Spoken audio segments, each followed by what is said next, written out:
¿Están? ¿Todos están bien? Sean muy bienvenidos cada uno de los que nos visitan por primera vez. Deseamos que la palabra de Dios pueda proporcionarles las respuestas que ustedes están buscando, la ayuda innecesaria o el consejo que ustedes están buscando. Que Dios, en su misericordia, a través de la administración de la palabra, pueda llegar a sus corazones y les conforte ahí donde ustedes necesitan. Estamos muy contentos de poder estar con ustedes otra vez. Después de algunas semanas tenemos ya en pie un plan de trabajo para estar con ustedes al menos una vez al mes. Pero estamos asegurándonos que cada semana podamos tener aquí a un pastor para que nos traiga la palabra de Dios. Y en esta ocasión,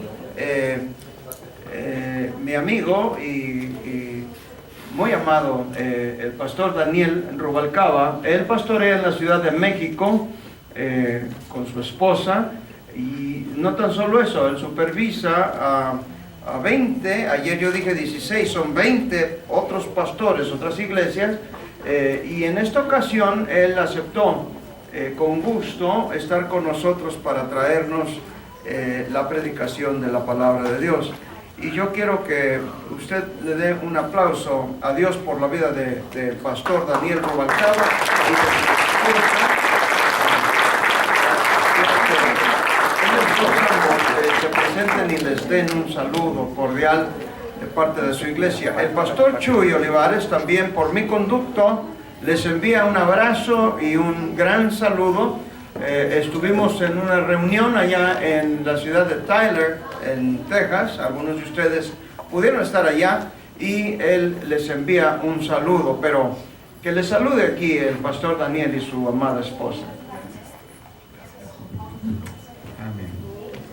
Pues muy buenos, que son tardes, ¿verdad? Que Dios les bendiga. Qué gusto, qué alegría estar con ustedes, hermanos.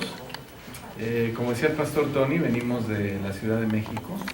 Estamos pastoreando allá una congregación, la congregación Casa de Oración, Voz de Dios en Ciudad de México. Estamos muy contentos por lo que el Señor está haciendo allá, pero también muy contentos por lo que vemos que el Señor está haciendo aquí con ustedes, hermanos. La Escritura dice en Romanos 8:28 que a los que aman a Dios todas las cosas ayudan para bien, todas las cosas trabajan para bien, y vemos que lo que el Señor está trabajando en sus vidas es algo muy interesante, algo muy bonito, muy importante, y Dios los va a usar a ustedes para su gloria, hermanos.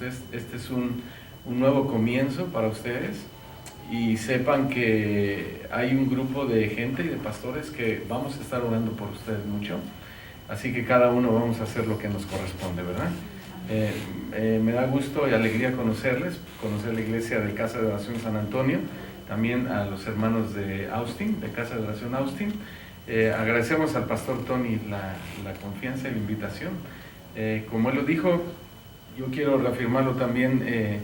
Pastor Tony y su esposa Marta son nuestros amigos, muy buenos amigos, son un regalo de Dios para nuestras vidas, y nosotros también queremos ser un regalo de Dios o una ayuda para ustedes, ¿sí?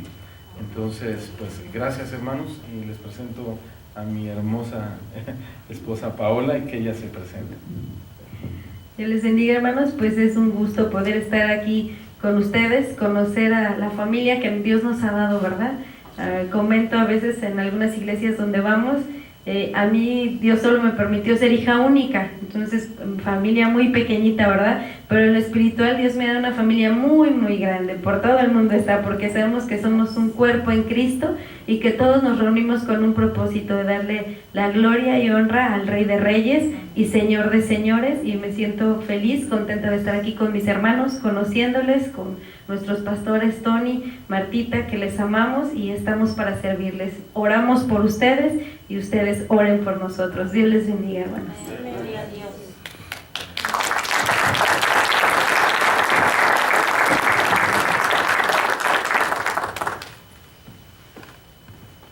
Muy bien. Bueno, pues el día de hoy, por la tarde-noche, noche vamos a estar regresando a la Ciudad de México, así que les agradecemos sus oraciones. También allá en la congregación, algunos hermanos que estuve hablando hoy en la mañana, servidores, ya les mandé algunas fotos de aquí, me dijeron que les diga que van a estar hablando por ustedes. También el día de ayer estuve conversando un poco con el pastor Chuy Olivares y también me dijo, salúdame a los tejanos, por favor. Entonces, bueno, ya recibieron doble saludo a través del pastor Tommy Martín y ahora a través de su servidor. Estamos contentos de tener pastores que se preocupan por la Grey, ¿verdad? Que se preocupan por las iglesias, que oran por las congregaciones, que programan visitas, que hay acercamiento a la gente, es muy importante. Así que, bueno, también es una responsabilidad nuestra estar orando por nuestros pastores, ¿verdad que sí? Muy bien, les voy a pedir, si son tan amables, que me acompañen a la primera carta del apóstol Pablo a la iglesia en Tesalónica, capítulo 1. Capítulo 1, versículos del 1 al 10, vamos a leer. Y quiero hablar de una iglesia transformada. Una iglesia transformada que transforma. Y para eso vamos a leer primera carta del apóstol Pablo a los tesalonicenses, capítulo 1, versículo 1 en adelante. Dice así la palabra del Señor: Pablo, Silvano y Timoteo, a la iglesia de los tesalonicenses en Dios Padre y en el Señor Jesucristo, gracia y paz sean a vosotros de Dios nuestro Padre y del Señor Jesucristo. Versículo 2. Damos siempre gracias a Dios por todos vosotros, haciendo memoria de vosotros en nuestras oraciones. Verso 3. Acordándonos sin cesar delante del Dios y Padre nuestro, de la obra de fe, del trabajo de vuestro amor y de vuestra constancia en la esperanza en nuestro Señor Jesucristo. Porque conocemos, hermanos amados de Dios, vuestra elección. Pues nuestro evangelio no llegó a vosotros en palabras solamente, sino también en poder, en el Espíritu Santo y en plena certidumbre, como bien sabéis cuáles fuimos entre vosotros por amor de vosotros. Y vosotros vinisteis a ser imitadores de nosotros y del Señor, recibiendo la palabra en medio de gran tribulación, con gozo del Espíritu Santo. De tal manera que habéis sido ejemplo a todos los de Macedonia y de Acaya que han creído. Porque partiendo de vosotros ha sido divulgada la palabra del Señor, no solo en Macedonia y Acaya, sino que también en todo lugar, escuche esto, vuestra fe en Dios se ha extendido, de modo que nosotros no tenemos necesidad de hablar nada, porque ellos mismos cuentan, versículo 9, de nosotros la manera en que nos recibisteis y cómo os convertisteis de los ídolos a Dios. ¿Para qué? Para servir al Dios vivo y verdadero. Y esperar de los cielos a su Hijo, al cual resucitó de los muertos, a Jesús, quien nos libra de la ira venidera. Señor, te damos muchas gracias porque nos has concedido el honor y la dicha de adorarte, de alabarte, de traerte, Señor, nuestras dádivas, nuestras ofrendas voluntarias. Pero en este momento nos disponemos a oír tu palabra, Señor. Este es un día especial para todos nosotros como iglesia, como siervos, como amigos, como familia, porque nos reunimos con el único fin de adorarte a ti, Señor, de alabarte, pero también de escuchar tu palabra. Así que traspásanos, Señor, con tu palabra que es verdad, y nosotros rendimos nuestros corazones ante ti para que tú nos hables y tú nos uses, Señor, como tú quieras. Gracias por la congregación de San Antonio, por la congregación de Austin. Gracias, Señor, por este crecimiento, por esta nueva etapa en sus vidas. Creemos firmemente en nuestros corazones que tú eres el que está detrás de ellos, que tú vas al frente de esta congregación, Señor, que tú eres el pastor de esta iglesia y nada les faltará. Gracias te damos en el nombre de Jesús. Amén. Bien, vamos a hablar entonces de la responsabilidad de la iglesia, que somos todos nosotros, como una iglesia transformada. Y no solo como una iglesia que hemos sido transformados por la gracia de Dios, por el poder de la palabra de Dios, sino que al ser transformados, recibimos la responsabilidad de parte de Dios para transformar también. Miren, un dato interesante es que se prevé que en 7 años el número de creyentes cristianos alcanzará más o menos la cifra de unos 800 millones de creyentes alrededor de todo el mundo.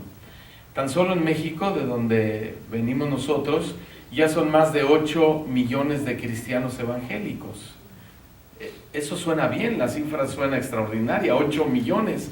Imagínense ustedes el impacto de 8 millones de creyentes, imagínense el impacto, el poder que debe verse, que debe repercutir en tan solo en México, cuando el mensaje de la palabra de Dios esté en labios de 8 millones de personas.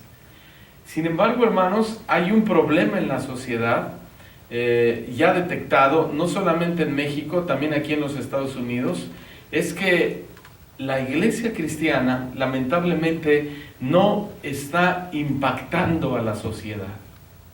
No está impactando a la sociedad. ¿Y saben por qué? Porque de esos 8 millones de cristianos que hay tan solo en México, solo la minoría han sido verdaderamente transformados por Dios. La mayoría sigue igual. La mayoría, o en algunos casos es peor todavía, no solamente no han sido transformados, sino que evidentemente ni siquiera han nacido de nuevo. Y ese sí que es un problema en la sociedad. Ahora, por eso nuestros países, hermanos, son tan pobres espiritualmente, porque no se está haciendo gran cosa para resolver el problema de la miseria espiritual en la que vivimos, y esa es la realidad. Hoy en día, como ustedes saben, se hacen eventos a diario, infinidad de eventos de toda clase, de toda índole. Sin embargo, esos eventos no están transformando a nadie. Esos eventos no están llegando realmente a la necesidad del ser humano en general. ¿Y cuál es la causa de que no esté sucediendo una transformación? Bueno, que ni siquiera esas personas han sido transformadas por el poder de Dios. Simplemente aquí se puede parar cualquier persona y hablar de Cristo. Se puede parar cualquier grupo musical y hacer un concierto sin haber sido transformados por el poder del Evangelio. Una ocasión tuvimos al pastor Rito Llamas de Casa de Oración Morelia, y él dijo algo muy, muy cierto. Él dijo, cualquier persona se puede parar aquí a predicar y hablar de Cristo. Lo único que se le requiere es que tenga conocimiento de la Biblia o que tenga conocimiento de la palabra de Dios. Pero ser un pastor, no cualquiera puede ser un pastor. Necesita tener un llamado de parte del Señor, necesita tener la carga por la congregación, necesita dolerse y hacer suyas las necesidades de la iglesia. Entonces ahí vemos, hermanos, que la transformación es un tema muy serio en la congregación. Yo quiero pensar que todos los que estamos aquí, si no es que estamos totalmente o están totalmente transformados por la palabra de Dios, por lo menos estamos en un proceso de transformación, ¿verdad que sí? La Escritura, una de sus doctrinas fundamentales es la doctrina de la santificación, lo cual significa eso. No significa que somos perfectos de tal manera que no pecamos o no cometemos errores, sino que significa que estamos en un proceso de perfección, donde cada día nos santificamos o vamos creciendo y vamos madurando en áreas que requieren cambio, que requieren transformación. Ahora voy a poner este tema de la transformación de esta manera o en esta perspectiva. Por ejemplo, una empresa que se dedica a vender productos para bajar de peso, jamás pondría a una persona obesa a representar sus productos. ¿Por qué? Porque no tendría credibilidad. Simplemente la gente diría, no pienso comprar ese producto. Otro ejemplo, una empresa que vende cosméticos para mujeres tampoco pondría a una mujer desarreglada para representar dichos cosméticos. ¿Por qué? Porque nadie compraría esos cosméticos, porque no se está representando de la manera que se requiere. Ahora bien, de la misma manera, un mensaje transformador, un mensaje que cambia vidas, un mensaje que transforma corazones, un mensaje que transforma pensamientos, un mensaje que estoy hablando de la palabra de Dios, que cambia los malos hábitos y toda la conducta del ser humano, tampoco debería ser predicado por iglesias que no han sido transformadas primero, ¿verdad? El puro sentido común nos lleva a entender eso. En una ocasión el pastor Chío Olivares decía, si a la puerta de tu casa llega una persona con un uniforme de Telmex, ¿sí?, de telecomunicaciones, y su gorra azul, su camiseta blanca que dice Telmex, y lo ves con sus botas de trabajo, volteas y ves su camioneta que dice Telmex, ¿no?, y los ves con sus teléfonos de prueba. Entonces, de inmediato lo que tú piensas o asumes es que esa persona viene a venderte algún producto de telefonía. Pero de repente te dice, miren, le ofrezco estas cazuelas, le ofrezco estas ollas, miren que cocinan bien, que hierven bien, y entonces tú te sacas de onda, ¿verdad? Y dices, no, esto está mal. Bueno, de la misma manera, un mensaje transformador como es el mensaje del Evangelio y de la poderosa palabra de Dios, debe estar en manos, en corazones, en labios de personas que ya han sido transformadas por el poder de Dios. Y es que, permítanme decirlo de esta manera, la transformación es la contundencia, es decir, es lo que convence realmente al mundo. ¿Se acuerdan cuando Jesús le preguntó a sus discípulos, ¿quién dice la gente que soy yo? ¿Se acuerdan de ese acontecimiento, hermanos?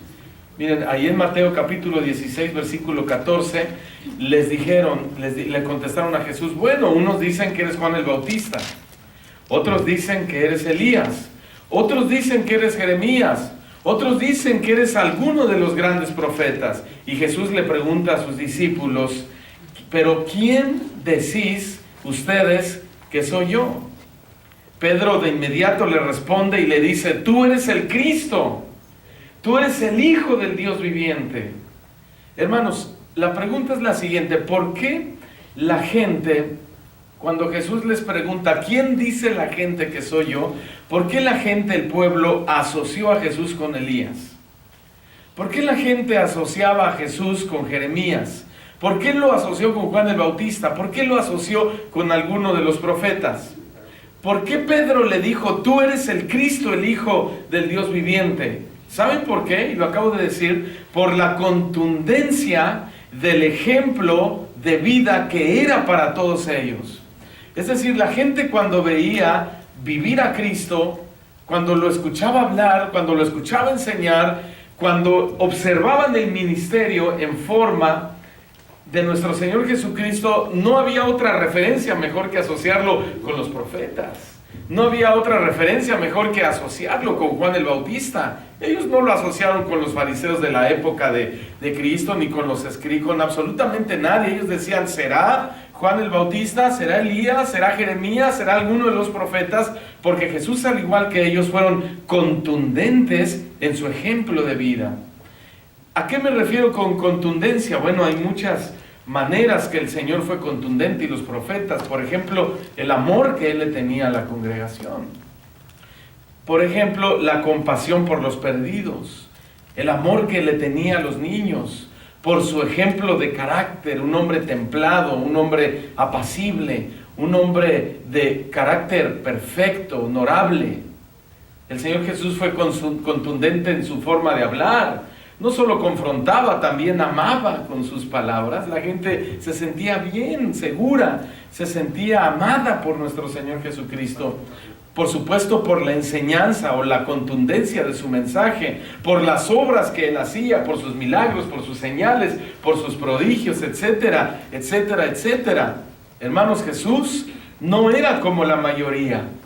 Jesús fue un hombre que transformó a la sociedad con su ejemplo de vida. ¿Cuántos decimos amén? Amén.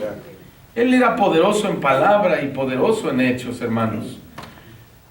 Mi hijo Dani, que tiene 10 años de edad, está chiquito, y él cada que puede me dice: papi, cuando yo sea grande quiero ser como tú. Y cuando él dice eso, esas palabras me llenan de orgullo, ¿sí? Me llenan de ánimo, me llenan de esperanza. Pero cuando yo lo oigo decir eso, y él se está refiriendo a aspectos bonitos que ve en mí, cosas buenas que ve en mí, yo me pongo a pensar, bueno, yo me siento muy bien, pero estoy oyendo el resultado o el fruto de un esfuerzo que yo estoy haciendo cada día por ser un buen padre para él. Pues con Dios es exactamente lo mismo, porque el Señor Jesucristo es nuestro ejemplo de contundencia para que la gente quiera buscar a Dios y cada día parecerse más a Él. Amén. La gente tiene que querer parecerse a Jesús, pero ya no lo pueden ver de carne y hueso. El Señor Jesús no está físicamente entre nosotros, está su Espíritu Santo. Él lo dijo: yo me voy, pero les dejaré al otro Consolador. Él les guiará a toda la verdad, Él les enseñará, ¿no?, acerca de mí. Entonces la gente quiere ver a Cristo, la gente quiere ver a Dios, la gente sabe que Jesús fue el Hijo de Dios, pero el mundo espera ver la contundencia de Jesús reflejada a través de alguien, y ese alguien somos nosotros, hermanos. Somos cada uno de nosotros que reflejamos a nuestro Señor Jesucristo. Y ese es el desafío que tenemos como iglesia. Jesús quiere que seamos una iglesia transformada, sí, pero una iglesia transformadora. Pero para que eso suceda, debemos primero ser nosotros transformados. En la primera parte de la carta a los tesalonicenses, el apóstol Pablo muestra su gratitud a Dios por las virtudes de esa iglesia. Escuche eso, Era una iglesia virtuosa, era una iglesia interesante. Esto es muy claro. Miren, hermanos. Gracias, hermanos. La razón de la iglesia de Cristo, entre muchas razones, es también para exhibir sus virtudes. Todos digan virtudes. ¿Qué virtudes? Bueno, virtudes como el amor. Esa es una virtud muy importante. Dios es amor. ¿Cuántos somos hijos de Dios? Tenemos que exhibir el amor de Dios. Virtudes como el perdón. Tenemos que ser fácil en perdonar. Virtudes como la compasión. Virtudes como la misericordia. Virtudes como la generosidad. Virtudes como la obediencia. Virtudes como el orden. Virtudes como la sujeción. El Señor Jesucristo claramente nos mostró y nos predicó con su ejemplo que Él era un hombre sujeto a Dios. Él dijo: nada de mí yo les vengo a decir, nada de mí les enseño. Todo lo que yo les digo es lo que mi Padre me dice que yo les enseñe. El Señor Jesús en el Getsemaní oró, derramó sus lágrimas como grandes gotas de sangre y le dijo: Padre, si es posible que yo vaya a la cruz, que yo redima, que yo salve, que yo compre a la humanidad a través de otro camino, de otra manera que no sea el sufrimiento de la cruz, Señor, que así sea, mas no se haga mi voluntad sino la tuya. Jesús siempre fue un hombre bajo autoridad, y por eso es que el Señor Jesús fue virtuoso en todo su ministerio, en toda su persona, hermanos. En palabras del apóstol Pablo, la iglesia entonces debe ser columna y baluarte de la verdad. Columna y baluarte de la verdad. Cuando Pablo habla de columna, entendemos lo que sostiene. La iglesia debe sostener la verdad. Baluarte es en su sentido más amplio, es el refugio de la verdad. Es decir, en la iglesia venimos a refugiarnos en la verdad de Dios, de su palabra. Nos refugiamos, ustedes saben, de cualquier falsedad del enemigo, cualquier mentira de Satanás, de cualquier falsa doctrina, de lo que sea. La iglesia debe exhibir las virtudes, debe ser columna y baluarte de la verdad, es decir, que se exhibe la verdad de Dios en todas las áreas de la iglesia. Y eso es una iglesia virtuosa. No importa el número de personas que seamos. ¿Me están escuchando, hermanos? Eso no importa. La iglesia de Jesucristo fue de 12 personas. Y 12 personas fueron contundentes y transformaron todo el mundo. Y lo transformaron a través de persecución. Lo transformaron a través del sufrimiento. Todos ellos fueron mártires, con excepción de Juan. Y todos fueron contundentes en su mensaje. No les importó el número de seguidores. A ellos les importaba comunicar la contundencia de la persona de Cristo y poder transformar como ellos habían sido transformados. Por eso el apóstol Pablo, ahí ponga su separador en nuestro texto base, en el versículo 2, dijo: damos siempre gracias a Dios por todos vosotros, haciendo memoria de vosotros en nuestras oraciones. Vemos al apóstol Pablo con su equipo de misioneros llevando a cabo una virtud muy elogiable. Estamos hablando de una iglesia que transforma, una iglesia llena de virtudes. Y esta virtud del apóstol Pablo con sus compañeros fue la de interceder por la iglesia de Tesalónica. Están desarrollando, ejerciendo, desempeñando la virtud de la oración. Todos digan oración. Oración es una virtud de la iglesia, hermanos. Por eso es que una iglesia que no ora, una iglesia que no intima con Dios a través de la oración, una iglesia que no tiene relación, comunión con Dios, que no tiene esa importantísima característica, es una iglesia que tiene muy poco impacto en la sociedad. Es una iglesia que no transforma. Y tenemos que aprender a impactar, hermanos, con el mensaje del Señor a través de nuestro ejemplo de vida. Lo voy a poner de una manera muy práctica. En mi casa estábamos la otra ocasión, ahí mi esposa estaba en la cocina y yo deliberadamente llego a veces y la abrazo y le doy un beso. O volteo y ahí está volteando la milanesa, las enchiladas verdes, ¿verdad? Y voltea y le digo, muñeca, y le doy un beso en la boca. Y ahí están mis hijos. Y Pablito, el de 6 años, dice, ¡guácala! Y luego Dani, el de 10 años, nos ve y dice, ¡respeten! Melody, la de 15 años, dice, ¡ay, ya van a empezar con sus cosas! Pero lo hacemos deliberadamente. Yo lo hago deliberadamente. ¿Y qué tratamos de hacer mi esposa y yo con esto? Impactar la vida de nuestros hijos. Nosotros queremos que cuando ellos se casen hagan lo mismo. Queremos transformar su manera de pensar a la manera y forma de Dios, no a la manera y forma del mundo. Ustedes saben que hoy el mundo a eso de abrazar a tu esposa, de llevarle unas flores, de regalarle unos chocolates, ¿cómo le llama el mundo? Cursilería. Al romanticismo, y nuestra hija Melody en alguna ocasión nos lo dijo, ¡ay, yo no voy a ser igual de cursi que ustedes! Y nosotros queremos impactar la vida de nuestros hijos. Queremos que ellos vean nuestro ejemplo, que nos amamos, que nos abrazamos, que nos queremos. Y eso es lo mismo que el apóstol Pablo a los tesalonicenses está tratando de transmitirles, porque él ora, él dice, damos gracias o damos siempre gracias a Dios por ustedes. Y este verbo dar gracias a Dios por ustedes es un verbo que está en tiempo presente, que indica una acción continua, continuada. Es como si el apóstol Pablo dijese, estamos dando gracias a Dios continuamente por todos vosotros. Estamos dando gracias a Dios continuamente por todos vosotros. La transformación de la iglesia es continuamente. No es cada domingo.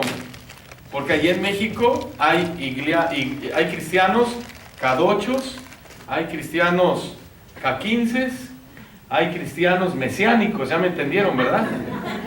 Los que van cada 8 días, cada 15 días y cada mes. Así no vamos a ser transformados. Y es que cuando el apóstol Pablo dice que él le da gracias a Dios, gracias Señor por la vida de los tesalonicenses, lo que él está haciendo, o su enfoque primordial, es glorificar a Dios, quien era el generador del cambio de la vida de los tesalonicenses. Amén. Dios es el generador del cambio de vida de los tesalonicenses. Por eso él decía, damos gracias a Dios continuamente por ustedes. Le está dando la gloria de Dios.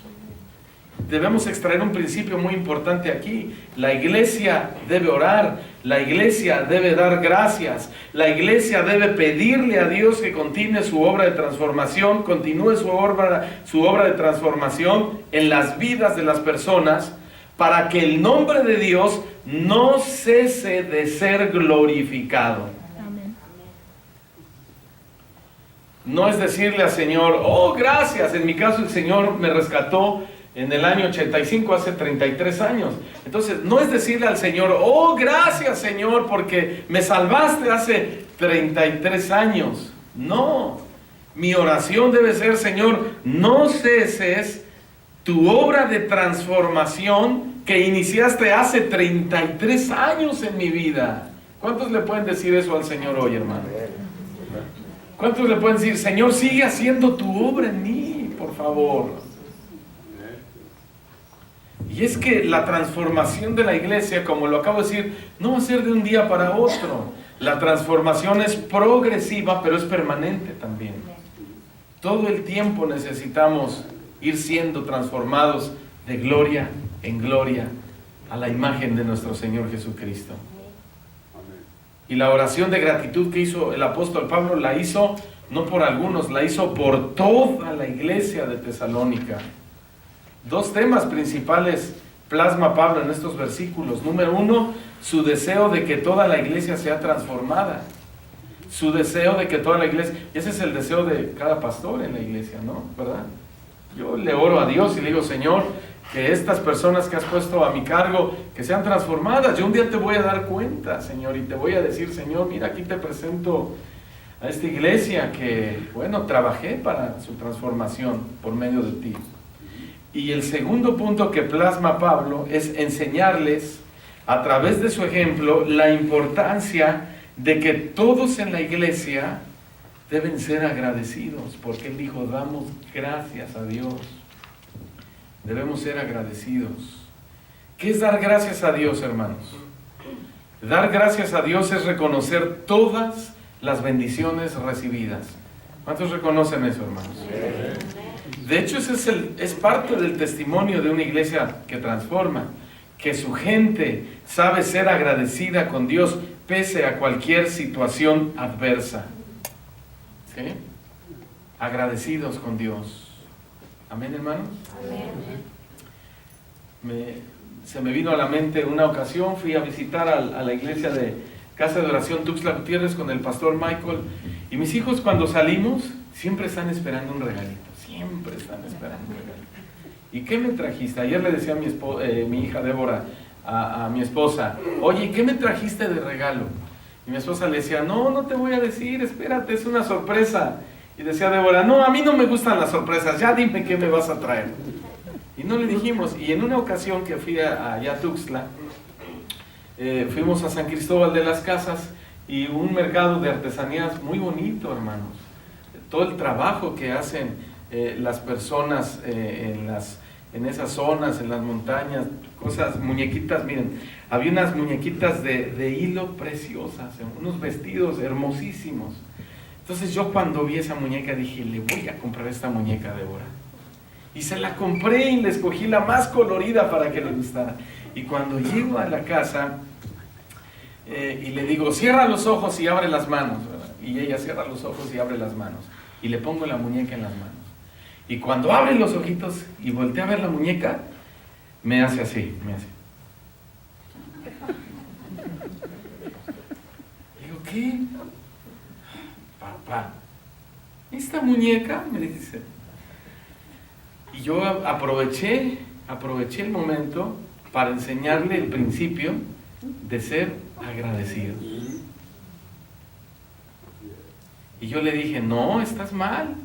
Le dije, tú tienes que ser agradecida y tú tienes que decirme, papi, gracias por pensar en mí. Gracias por acordarte de mí y llevarte tu muñequita y jugar con ella. ¿Cuánto más con Dios, que nos ha dado todo? Debemos ser agradecidos con Él. ¿No es cierto, hermanos? Dice la Escritura, ¿no? Si los padres siendo malos sabemos dar buenas cosas a nuestros hijos, ¿cuánto más nuestro Padre Celestial nos dará todas las cosas? El otro evangelio dice, ¿cuánto más nuestro Padre Celestial les dará el Espíritu Santo al que se lo pida? Y por lo tanto debemos ser agradecidos con Dios. ¿Cuántos le dan gracias a Dios, hermanos? Amén. Que podamos decir como Job en el capítulo 1, versículo 21, desnudo salí del vientre de mi madre y desnudo volveré allá. Jehová dio y Jehová quitó, sea el nombre del Señor bendito. Era un hombre transformado por Dios. ¡Qué hombre! Muchos podrán decir, ¡wow! ¡Qué hombre, Job! ¡Qué tremendo Job! Hermanos, pero Job no era un hombre fuera de serie. Déjenme aclarar esto, por favor. Job no era un superhombre, simplemente fue un hombre transformado. Él era un hombre transformado, un hombre agradecido con Dios. Y Tesalónica era una iglesia agradecida, era una iglesia de oración sin duda. La oración era continua, era la práctica habitual de todos ellos. Y una iglesia transformada es así, sobre todo porque como iglesia enfrentamos luchas espirituales contra las fuerzas de maldad y los recursos para la victoria están en la oración. Un cristiano transformado nunca deja de orar. Un cristiano transformado nunca deja de buscar tener relación, comunión con Dios. No importa los contratiempos que se le presenten, no le va a importar las pruebas. No le van a importar los constantes ataques de Satanás, porque un cristiano transformado sabe que tiene promesas de fortaleza en Dios, aun cuando siente que ya no puede. Y todos hemos estado en eso, en esos momentos. Sentimos que ya no podemos, parece que queremos dejar la toalla, como que queremos renunciar, porque sentimos que Dios no está, que Dios no nos oye, que Dios no nos ama, que Dios no nos ayuda, que Dios no nos bendice, que nuestros problemas siguen y siguen y siguen. Pero en medio de eso, debemos saber, como transformados que somos, que hay promesas de parte de Dios de fortaleza para nosotros. Amén. Por ejemplo, Isaías capítulo 40, versículo 29, es una tremenda promesa de fortaleza. Dice que Él, refiriéndose a Dios, Él da esfuerzo al cansado. ¿Cuántos se han cansado, hermanos? Bueno, pues reciba el esfuerzo de Dios para seguir adelante. Él da esfuerzo al cansado y multiplica las fuerzas al que ya no tiene, al que no tiene ninguna. Este texto es una paradoja, una aparente paradoja, ¿no? Porque lo que Dios le está diciendo a Isaías es que a los que no tienen fuerzas en sí mismos, en Él las tienen. Amén. Amén. Los que no tienen fuerza en sí mismos, en Dios las tenemos.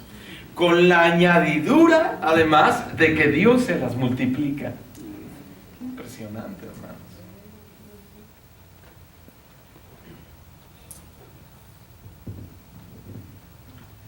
Dice la hermana Martita, en las noches ya aprendí el dicho, oye, y llega uno todo el trajín de todo el día, de aquí para allá, andas haciendo cosas, los niños en la escuela, el trabajo, el ministerio, el servicio, y llegas en la noche rendido, ¿no? Y duermes, y dice la hermana Martita, gracias a Dios por la noche. Sí, gracias a Dios. Gloria a Dios por la noche. Alabado sea su nombre. Porque ahí es donde uno recobra fuerza, fortaleza. Pero a veces no es suficiente. Y ahí es donde entra la fuerza de Dios.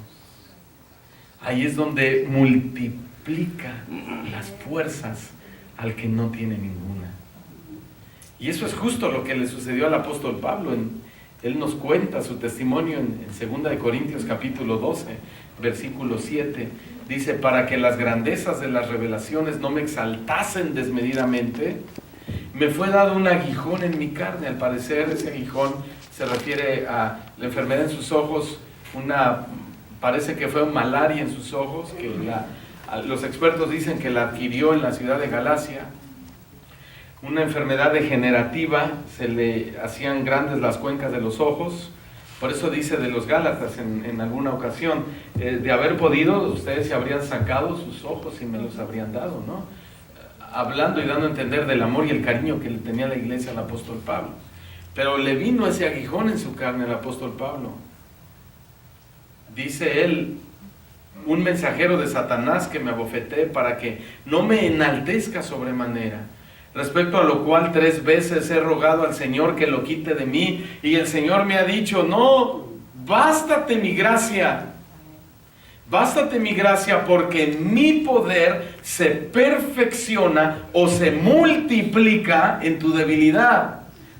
Dice el apóstol Pablo, ahora que lo entiendo, de buena gana me gloriaré más bien en mis debilidades. ¿Para qué? Para que repose sobre mí el poder de Cristo. Yo quiero el poder del Señor en mi vida. Yo quiero poder para vencer la tentación. Yo quiero poder para amar a mi familia. Yo quiero poder para amar a los perdidos. Yo quiero poder para predicar a Cristo.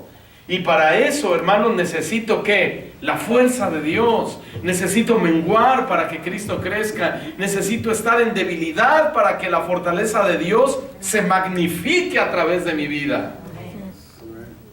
Y de buena gana, entonces, gloriarme más bien en mis debilidades para que sobre mí repose el poder de Cristo. ¿Quieres poder de Cristo? ¿Sí? ¿Para qué quieres el poder del Señor? Ya los ubiqué más o menos, ¿verdad? Para sanar enfermos, para echar fuera demonios. Sí, pero no. O sea, sí, pero no.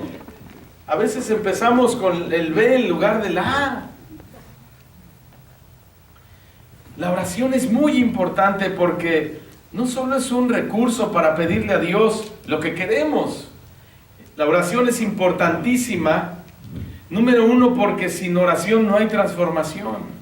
Y número 2, porque Dios mismo nos demanda orar. Dios lo dijo a través del profeta Jeremías en el capítulo 33, versículo 3. Clama a mí. Él nos pide que oremos en un clamor. Clama a mí y yo te responderé y te enseñaré cosas grandes y maravillosas que todavía no conoces tú.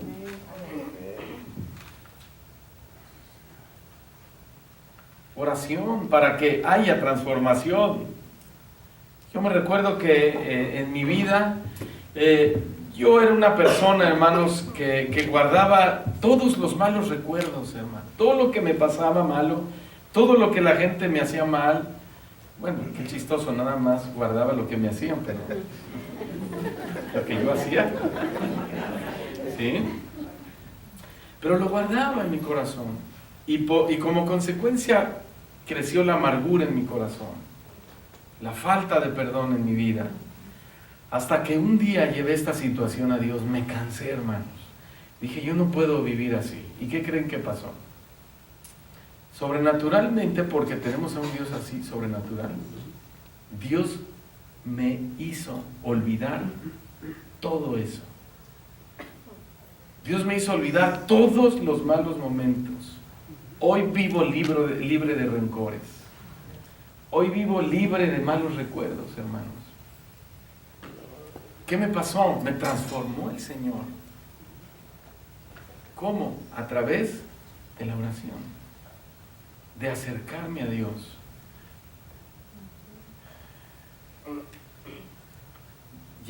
Llegan de repente con gente a la iglesia que se había ido hace años y están regresando. Y llegan y me recuerdo 2 o 3 ocasiones, uno de ellos me dijo, pastor, ¿se acuerda de mí? Sí, claro que sí me acuerdo de ti. ¿Cómo has estado? Bien. Oiga, quiero platicar con usted. Le digo, sí, dime.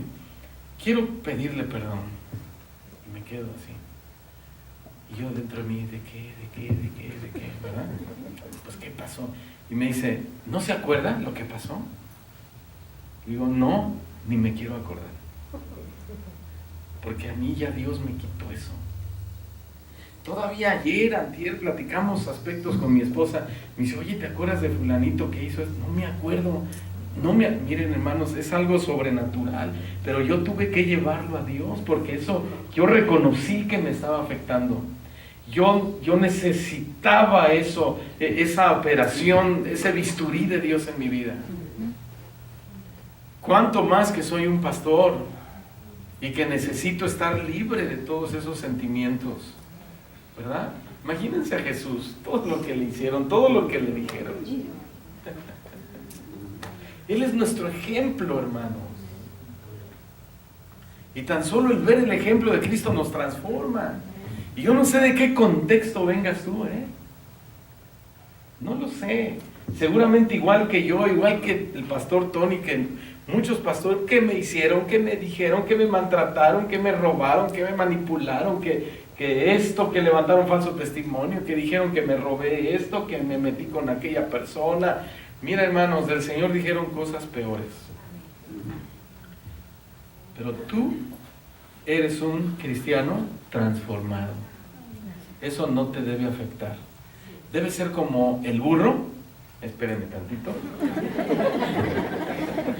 que cayó en un hoyo y cuando lo vio el dueño, lloró y llegó otro y le dijo, ay, déjalo, que se muera, no vas a poderlo sacar, era un pozo profundo. Y entonces el dueño, en su amor por el burrito, dijo, bueno, por lo menos lo voy a enterrar. Estaba vivo el burro y empezó a agarrar tierra y a echarle Y entonces el burro se dio cuenta que eso era como un segundo piso, ¿verdad? Y empezó a subirse en la tierra hasta que salió el burro. Nada de burro, más burros soy yo que muchos burros. ¿Por qué no te paras encima de esas adversidades y sales adelante? ¿No? Por cierto, aquella noche en la cárcel, cuando Pablo y Silas habían sido arrestados, ¿se acuerdan? Por predicar, ellos no le dijeron al guardia, oye guardia, pásanos la baraja, estamos aburridísimos. No, ni mucho menos se quejaron de su situación. Ellos aprovecharon la cárcel para orar y cantar alabanzas a su Señor. ¿Saben por qué? Porque eran hombres transformados por Dios. Ellos sabían lo que tenían que hacer en el momento que lo debían hacer. Por eso dice que a medianoche, orando, Pablo y Silas cantaban himnos a Dios y los presos los oían. ¿Estaban en problemas? Sí, estaban en la cárcel. Y no estaban cantando de los Tigres del Norte, ni de Paquita la del barrio, ni nada de eso. Estaban cantando himnos a Dios. Tal vez estaban cantando a Dios sea la gloria, ¿no? Yo no sé. Y los presos los oían. Así obra el Espíritu Santo en una iglesia transformada, hermanos. En una persona transformada. No te quejas de las situaciones, no te enojas, no discutes con Dios. ¿Qué haces? Le alabas.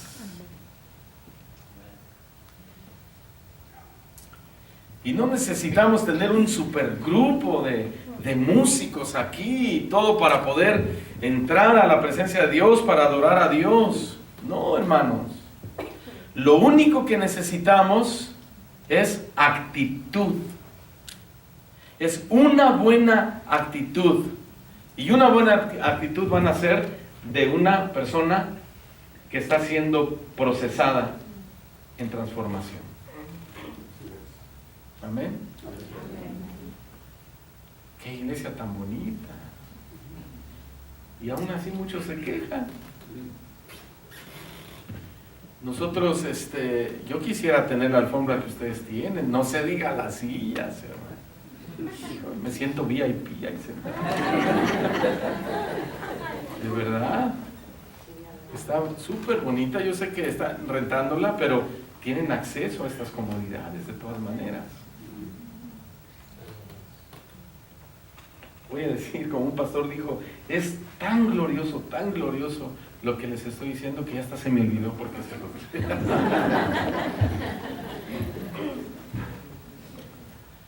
Actitud, estamos hablando de actitud de una persona que está siendo transformada por el poder de Dios. Ahora en estos fríos de diciembre tenemos todavía nuestro techo de lámina ahí en la iglesia. Ahí vamos avanzando, estamos construyendo, estamos haciendo modificaciones, estamos dando prioridad a las necesidades como el edificio de los niños. En el terremoto se nos vino una barda casi para abajo, tuvimos que demoler y volver a levantar. Bueno, y estaba predicando en estos fríos de diciembre a 1 grado centígrado. Estaba así, hermanos, predicando la palabra, y una hermanita ya de edad me dice: ay, pastor, quite el aire acondicionado. Láminas tenemos que quitar el aire acondicionado. Pero ahí estábamos, hermanos, adorando a Dios con actitud. ¿Sí? En el verso 3 dice Pablo que se acordaban sin cesar delante de Dios y Padre nuestro de la obra de vuestra fe, del trabajo de vuestro amor y de vuestra constancia en la esperanza de nuestro Señor Jesucristo. La obra de vuestra fe. La primera manifestación del nuevo nacimiento es el trabajo de la fe, la obra de fe en las personas. Se refiere a la fe que transforma. Y esa fe que transforma estaba haciéndose visible en la iglesia de los tesalonicenses. Por eso Santiago, en el capítulo 2, versículo 17, ustedes ya lo conocen, dice que la fe, si no tiene obras, ¿cómo está? Muerta. Está muerta en sí misma, dice. O sea que una fe que no produce obras del Espíritu Santo, no es una fe viva, sino una fe muerta en sí misma. Puede ser una fe mental o una fe intelectual, pero no es una fe viva. Pero lo que vemos en los tesalonicenses es que ellos no solamente hablaban de fe, ellos vivían la fe que se hacía visible. No es hablar de Cristo, hermanos. No es hablar de Cristo. El verdadero cristianismo es vivir a Jesucristo. Amén. No solo hables de Cristo, mira, tus hechos hablan más que tus palabras. Entonces una iglesia transformada no puede decir que ha sido transformada o que es una iglesia transformadora solo por eso, solo porque habla de Jesucristo. No podemos decir que somos una iglesia transformada solo porque defendemos una sana doctrina. Una iglesia transformada se esfuerza por vivir a Cristo. Pablo lo dijo en Filipenses 1:21, para mí el vivir es Cristo y el morir es ganancia. El vivir es Cristo. ¿Qué es vivir a Cristo? Bueno, vivir a Cristo no es hablar de amor, es amar. Vivir a Cristo no es hablar del perdón, es perdonar, queridos hermanos y amigos. Vivir a Cristo no es hablar de hacer el bien, ve y haz el bien. Vivir a Cristo no es servir solamente, no. Vivir a Cristo es servir a Dios, entendiendo lo que es el servir al Señor. Porque los salvos, que somos nosotros, los santos del Señor, sabemos que no obramos para ser salvos, sino que obramos porque somos salvos. Hay que ayudar, hay que bendecir a las personas. Hay que ser generoso con la gente. Hay que ser desprendidos de corazón. Nosotros, fíjense que tenemos un hábito en nuestra oración de alimentos con nuestros hijos, que siempre oramos, damos gracias a Dios y siempre decimos: Señor, danos la oportunidad de ser de bendición para la gente y sobre todo aquellos que no tienen. Y entonces una ocasión estábamos en los tacos, famosísimos de México, ¿verdad? Riquísimos, lengua, cachete, ojos, eso, pastor, tripa, machitos. Y, bueno, ahí estábamos. Y llegó un teporochito, un homeless, por ahí estaba. Y mira, literal, y hacía los tacos, ¿verdad? Y entonces lo volteé a ver y bueno, lo vi y dije, ahorita que nos vayamos le voy a dar un dinerito, ¿verdad? Para que cene. Pero como mis hijos, es un hábito en la oración que lo mencionamos rápido, mis hijos. Papá, cómprale unos tacos. Yo sí, ahorita se los compramos. Y me lo dice, ahorita, de una vez, se va a ir. Oh, bueno, está bien. A ver, le pedimos, creo, un alambre de pastor o algo así, ¿verdad? O no sé cuántos tacos y le pedimos un agua de litro, ¿verdad? Y bueno, la gente que está ahí se saca de onda porque no es un hábito de la gente. Pero nosotros a través de nuestras acciones manifestamos la transformación, hermanos. Y no solamente a los de afuera, dice la Escritura que sobre todo a los de la fe. En la iglesia, hermanos. Eso es vivir a Cristo. Por eso él dijo, el apóstol Pablo de los Tesalonicenses, que él se acordaba del trabajo de amor de ellos. Y es que el trabajo de amor es vivir precisamente en amor. Exige la fe un trabajo de amor. No puedo decir soy cristiano, yo soy creyente, yo pertenezco a casa de oración, gloria a Dios. Sí, pero demuéstramelo. Demuéstrame tu fe por tus obras. Por eso Pablo utiliza el término trabajo o el verbo trabajo. Y sabe, este verbo trabajar se refiere o tiene el sentido de un trabajo fatigoso o molesto. Entonces la impresión que quiere transmitirnos Pablo es que el trabajo que se hace con amor no es algo fácil. El trabajo que se hace con amor en muchas ocasiones es duro, es cansado, es difícil. Sobre todo también por el entorno en el que se vive. Entonces, es fácil ser un cristiano, pero no es fácil ser un cristiano transformado o transformador. ¿Han conocido cristianos que se quejan de todo? ¿Sí? ¿Por qué hace frío? ¿Por qué no hace frío? ¿Por qué hace calor? ¿Por qué no hace calor? ¿Por qué llueve? ¿Por qué no llueve? ¿Porque quieren más dinero? Porque ya tienen demasiado dinero. ¿Porque están sanos? Porque están enfermos. De todo se quejan. ¿Saben por qué? ¿Por qué son así? Ya lo dije, porque no han sido transformados. No conocen a Dios. Porque un cristiano transformado vive y hace lo que tiene que hacer en amor. Como lo dijo Pablo, su trabajo de amor, su obra de amor. Sea servir, sea ayudar, sea lo que sea, todo tiene que ser hecho en amor. Y si no se hacen las cosas en amor, lo mejor es que no se haga nada. Y es que el amor es el motor de todas nuestras acciones, ¿no? Porque de tal manera amó Dios al mundo que dio a su Hijo Jesucristo. El amor es la prueba máxima de una iglesia transformada, hermanos. Ayer comentaba con el liderazgo que el pastor Chuy me dijo, dile por favor a los pastores que amen a Cristo y que enseñen a la iglesia a amar a Cristo. Y es justo lo que estamos leyendo aquí, hermanos. Que el amor sea el motor de nuestras acciones. Hagamos todo en amor como para el Señor. ¿Qué te lleva a darle flores a tu esposa? No, pues es que es nuestro aniversario, es que es su cumpleaños. No, tu amor debe ser. ¿Qué te motiva a llevar de vacaciones a tus hijos? El amor. El amor, no que sea una obligación. El amor. ¿Qué te motiva a ayudar a personas en necesidad? El amor, la compasión al verlos. ¿Qué te motiva a venir a la iglesia? El amor por Dios. El amor a Dios. Es el mismo apóstol Pablo que nos enseña que podemos tener dones espirituales, podemos tener generosidad y aún dar nuestro cuerpo a quemar por los demás, pero si no tenemos amor, es inservible lo que hacemos. Si yo hablase lenguas humanas y angélicas y no tengo amor, 1 Corintios 13, vengo a ser como metal que resuena o címbalo que retiñe. Si tuviese profecía y entendiese todos los misterios y toda ciencia, y si tuviese toda la fe de tal manera que trasladase los montes.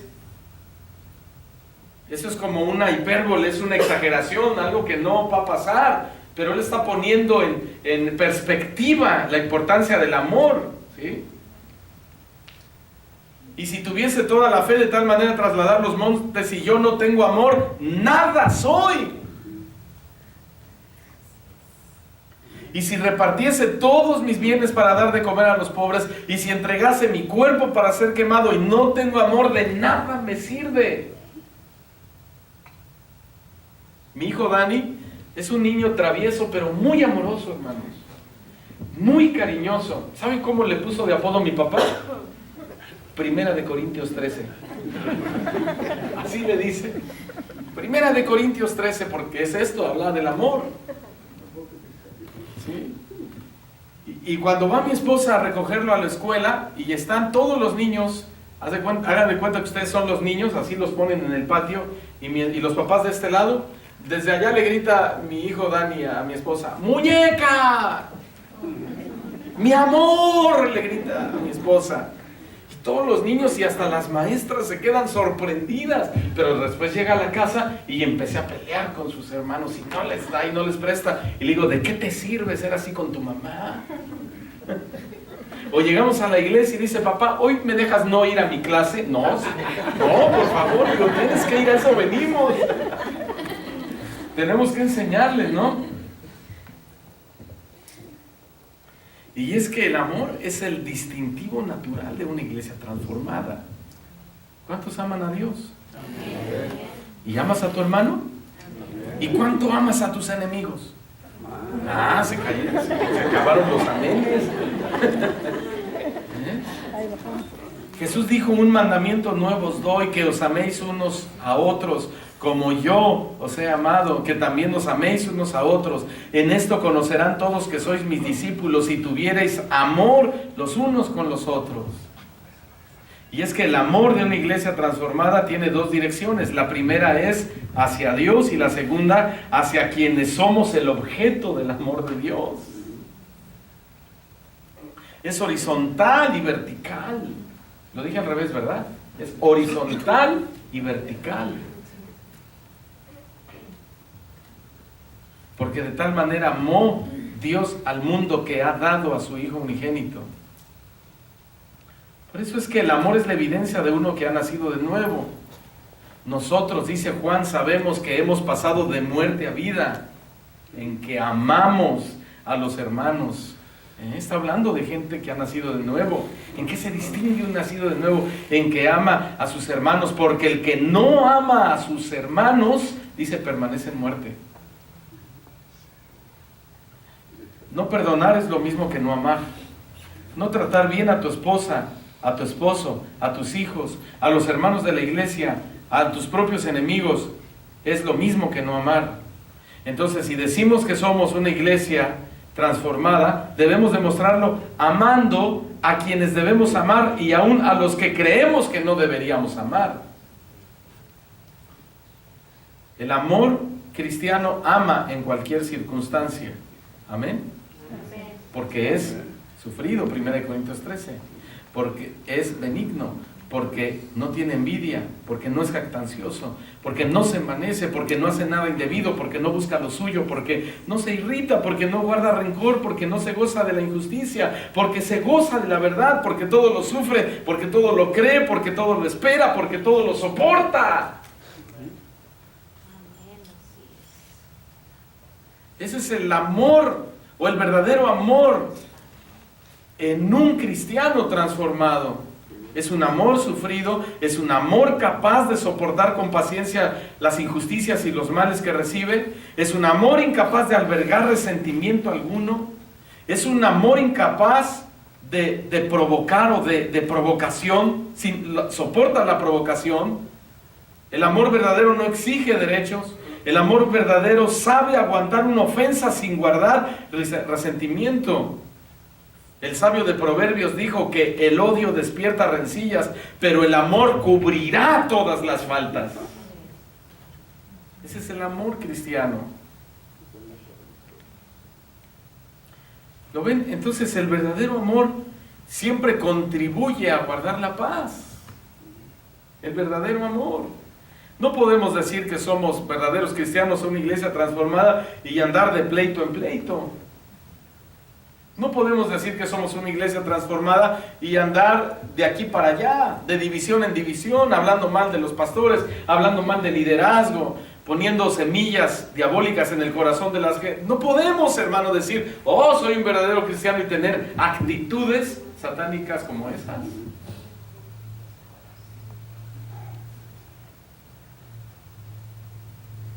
Hay otra virtud que Pablo elogió en los tesalonicenses, la constancia en la esperanza. ¿Y a qué se está refiriendo Pablo? Al recogimiento de la iglesia para estar siempre con el Señor. Esa era la esperanza de ellos. Y elogió esa virtud. No perdían la esperanza.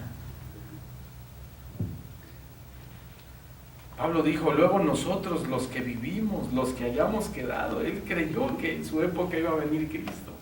Seremos transformados, seremos arrebatados juntamente con ellos en las nubes para recibir al Señor en el aire y así estaremos para siempre con el Señor. Se lo escribí a los tesalonicenses. ¿Cuántos esperan al Señor? ¿Sabes que no tarda en volver? ¿Cuántos saben que estarán para siempre con Él? Amén.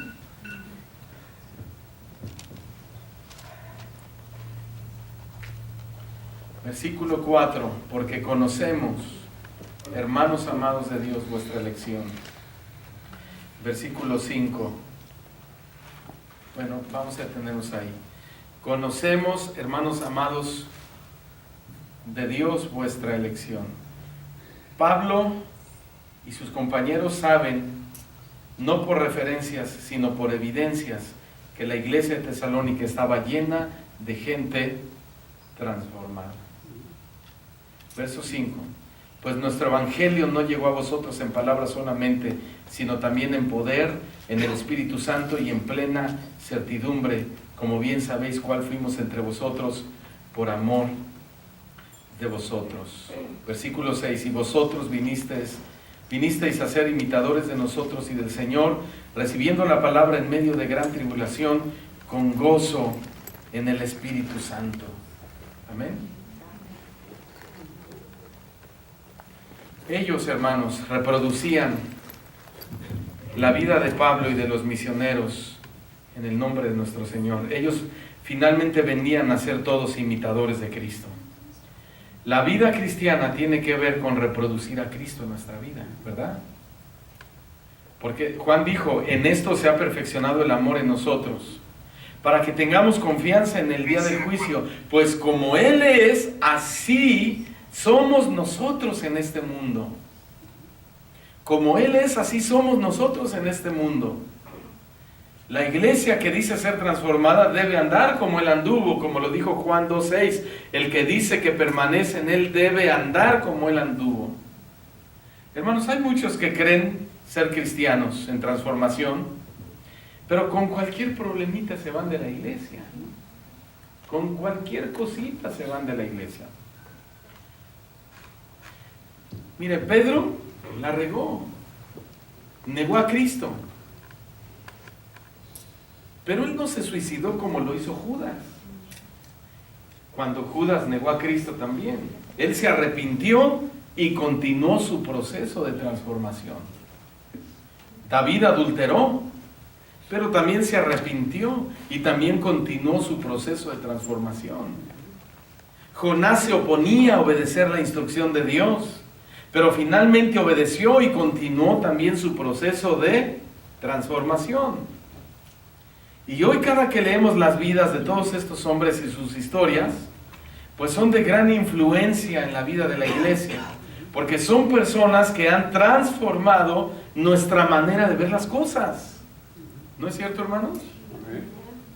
El secreto de ellos estaba en la obra del Espíritu Santo que producía en ellos fruto. la obra del Espíritu Santo que producía fruto. ¿Y cuál fruto? Gálatas 5:22, ustedes ya lo saben. Mas el fruto del Espíritu es, ¿qué? Amor, gozo, paz, benignidad, bondad, fe, mansedumbre, templanza. Contra tales cosas no puede haber acusación. Entonces, ¿cuál es el meollo de la transformación? Que la iglesia lleve fruto. Amén, hermanos. Amén. Pero esto va a suceder hasta que estamos ligados a la vid verdadera, que es Cristo Jesús. Un pámpano que no lleva fruto obviamente está muerto y por lo tanto debe cortarse. Eso fue lo que sucedió con Judas. Judas fue cortado. Déjenme adelantarme. Versículo 7. Era tal la transformación de la iglesia, dice Pablo en el verso 7, de tal manera que habéis sido ejemplo a todos los de Macedonia y Acaya que han creído. Versículo